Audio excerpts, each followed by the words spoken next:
oil below the seabed. But was it commercial? Was there enough?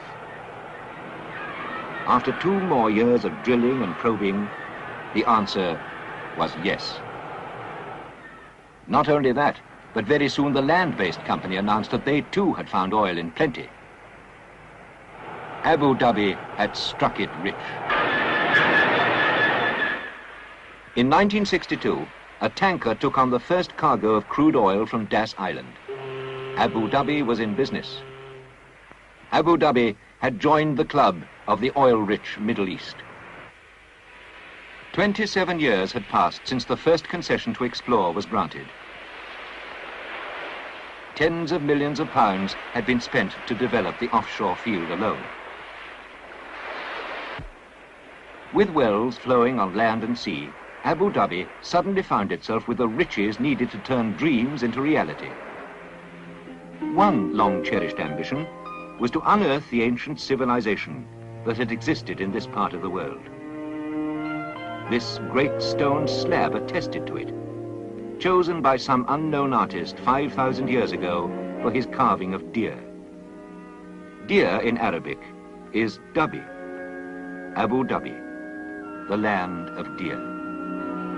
So teams of archaeologists began their painstaking and patient work. Today, the relics and treasures they uncover are studied and admired in the Museum of Al Ain.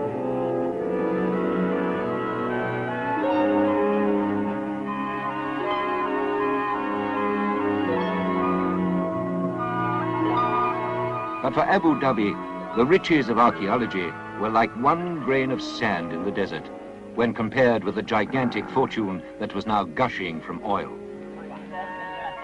On this poor desert state, what would be the impact of sudden, immense wealth? How would it cope?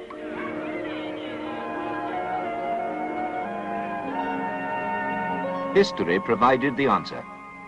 In August 1966, the ruler's power passed to his brother, Sheikh Zayed, an enlightened administrator. Dedicated to leading his country into the 20th century, he declared that all this money should at once be set to work for the benefit of his people. Abu Dhabi, he argued, could now well afford to modify the harsh asperities of the Bedou's life and bring him gently into the present day. Sheikh Zayed commissioned a development plan, a plan to provide all the adjuncts to the 20th century that Abu Dhabi had never known.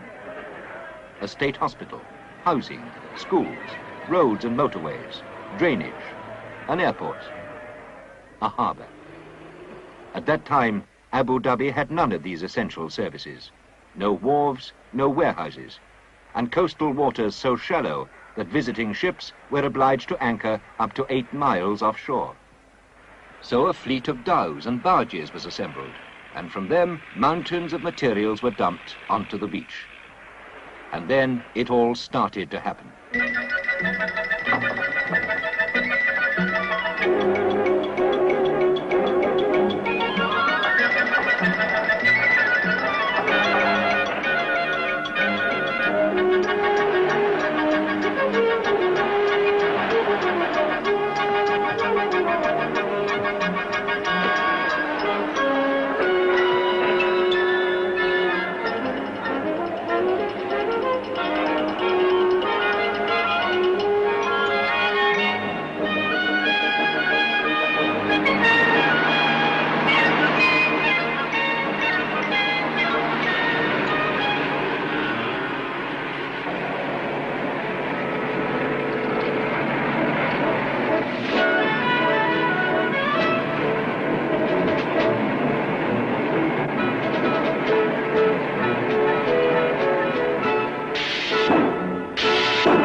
days of the palm leaf huts were over. For every citizen of Abu Dhabi, a house, a modern house, with electricity from a switch and water from a tap.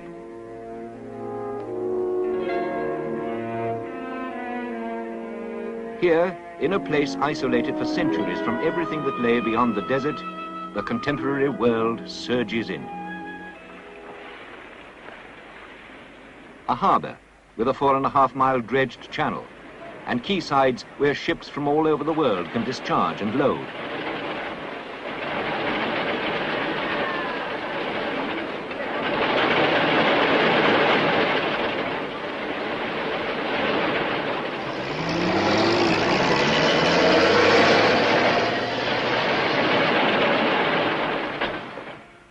An international airport to receive the world's airlines.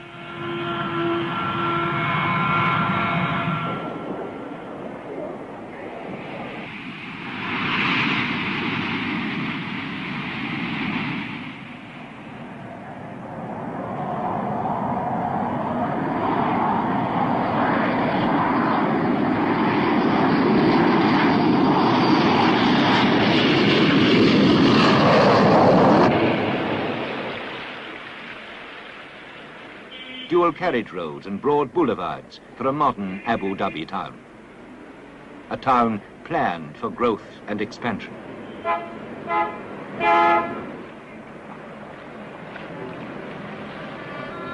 A bridge to connect the island of Abu Dhabi with the mainland, with Al Ain town 100 miles away, and with other parts of the Emirates. At Al Ain, the main population centre after Abu Dhabi town, where fresh water runs freely from underground springs, an experimental farm was established. To study how vegetables can be grown in the desert sands. How these rich leaves and colours can replace the wilderness. More agricultural experiment on Saadiyat Island, a few miles off Abu Dhabi town. There, the Arid Lands Research Centre offers a strange sight, greenhouses in the desert. The aim is to make maximum use of the area's natural resources, sand, sunlight and sea. Through a curtain of seawater, air is drawn, enabling the atmosphere